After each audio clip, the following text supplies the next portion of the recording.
Hi friends, அழகே அழகு serial அடுத்து என்ன நடக்க போகுதுன்றத இந்த ஒரு வீடியோவில் ஒரு குட்டி ப்ரெமோவை பார்க்கல வாங்க. இங்கே மதி கிச்சனுக்கு வராங்க, வந்து மலர்கிட்ட பேசுகிறாங்க. ஆனால் மலர் அவாய்ட் பண்ணுறாங்க.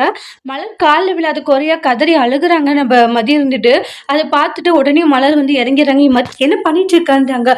யார் பேசுகிறாங்களோ இல்லையோ, ஆனால் நீங்கள் என்கிட்ட பேசாமல் இருக்கிறது தான் எனக்கு ரொம்பவே கஷ்டமாக இருக்குது. தயவு செஞ்சு இந்த மாதிரி என்ன அவாய்ட் பண்ணாதீங்கக்கா, உண்மையிலே மனசுக்கு அது ரொம்ப கஷ்டமாக இருக்குன்றாங்க. தயவு செஞ்சு என்கிட்ட பேசுங்க அப்படின்ட்டு ரொம்ப ரெக்வஸ்ட் பண்ணிட்டு இருக்காங்க.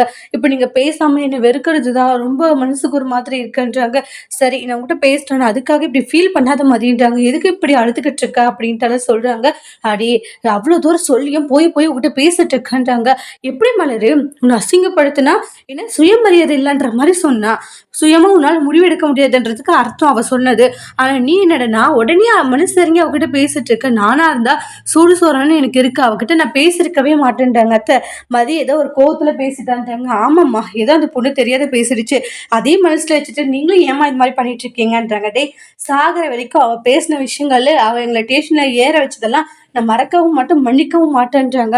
இங்க பாருங்க, நான் எதுவும் வேணும்ட்டு ஒன்றும் பண்ணல, சரிங்களா? கோவத்துல சில விஷயங்களை பண்ணிட்டேன். நான் மட்டுமா கோவத்துல சில விஷயங்களை பண்றேன், நீங்களும் தான் நிறைய விஷயங்களை பண்றீங்கன்றாங்க. வீட்டுக்கு வந்த மருமகளை எப்படி பாத்துக்கணுமோ அப்படி பாத்துக்கணும். அதை விட்டுட்டு வீட்டுக்கு வந்த மருமகளை நீங்க போட்டு டார்ச்சர்ல பண்ணிக்கிட்டு இருக்கீங்கன்றாங்க. எந்த மாமியாராச்சும் வீட்டுக்கு வந்த மருமகளை அந்த மாதிரி டார்ச்சர் பண்ணுவாங்களா? கொடுமைப்படுத்திட்டு இருக்கீங்க நீங்கன்றாங்க. யாரு? நாங்க கொடுமைப்படுத்துறோமா? ஆமா, நீங்க பண்றதுக்கு பேர் என்ன சொல்லுங்க அப்படின்றாங்க. பாத்தீங்களாங்க, அப்ப கூட அவ வாய் அடங்கலன்றாங்க. நீங்களாதான் வந்து பேசிட்டு இருக்கீங்க, என் பாட்டுக்கு தான் இருக்குன்னு சொல்லிட்டு அதை வச்சு ராஜலட்சுமி மதிக்கிட்ட ஒரு பிரச்சனையை பண்ணிட்டு இருக்காங்க. இதனால பெரிய பிரச்சனை ஆக போதான்றதை நெக்ஸ்ட் வீடியோல பார்க்கலாம். இந்த வீடியோ பிடிச்சிருந்தா லைக் பண்ணுங்க, கமெண்ட் பண்ணுங்க, ஷேர் பண்ணுங்க. மறக்காம நம்மளோட சேனலை நீங்க சப்ஸ்கிரைபர் பண்ணிக்கோங்க. Thank you friends.